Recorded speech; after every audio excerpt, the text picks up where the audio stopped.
tayo mga kalabers na nandito na tayo sa sa Taguig, sa McKinley tayo, Upper McKinley Hill sa Taguig, kung saan yung UAE Embassy ay dito dati yung opisina.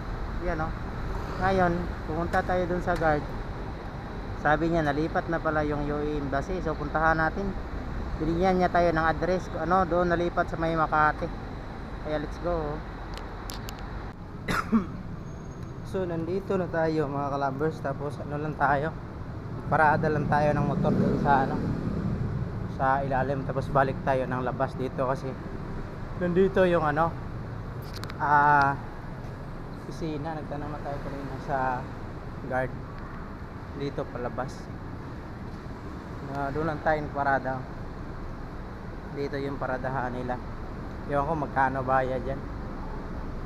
Let's go mga kalabers. Nandito na tayo sa sa UAE Embassy sa Makati.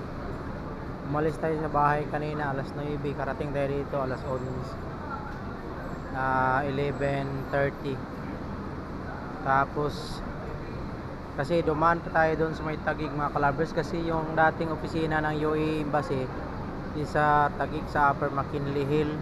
Ngayon binigyan nila tayo ng bagong address dito sa may Makati Circuit, Makati Corporate Tower 2. Pagdating natin dito mga kalabers, ang inquiry plan nila alas 2 pa lang. Yan ang mahirap sa Pilipinas. Sa halip na nandito ka na, maghihintay ka hanggang alas 2, or kaya ang daming tao nakapila. Daming tao na nakapila, kaya kasi naghihintay yung iba, kasi yung inquiry nila alas 2. Mula pala umaga mga kalabers, umaga mula alas 9 hanggang alas 11, visa processing sila ng United Arab of Emirates. Ito yung mga kalabers, yung mga tao na to, mga naghihintay to, papunta to ng UAE lahat. Tapos ang mahirap nito mga kalabers, kasi sa halip na alas 11 na sana, may sundo tayo, may sundo tayo ng 12.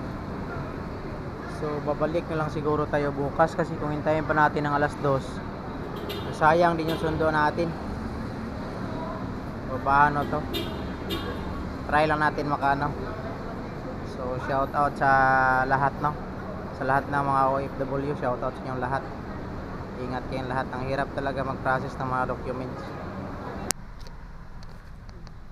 Mga kalabers, umuwi lang tayo kasi hindi talaga tayo pinapapasok ng security, dahil yung inquiry daw nila is alas 2 lang, or email. So nag-email na lang tayo mga kalabers, kaysa naman maghintay tayo doon na napakadaming tao.